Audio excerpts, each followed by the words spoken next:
Moin, liebe Plattfrön. Ich bin Helga Lindau und sieht 5 Jahre de Bars von de Glinner Mühlenschnaggers. Wir sind ein Grupp von den Heimat- und Bürgerverein Glinn in Kreis Dormann. Seit 2011 giftet düssen Plattschnack kriegen in de Glinner Koppermühl. Wir drehen uns hier jeden zweiten Montag in Mond, nachmittags klock 3 ton Plattschnacken.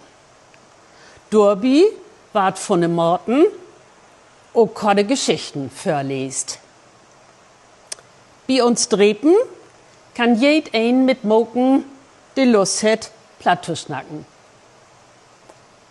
Einmal im Jahr giftet in der Mühl in öffentliche Veranstalten in der Reich von den plattdütschen Haars für Stormann, wo Wölk von den Glinner Mühlenschnaggers mitspielt. Kick doch mal rein, wie freit uns ob you.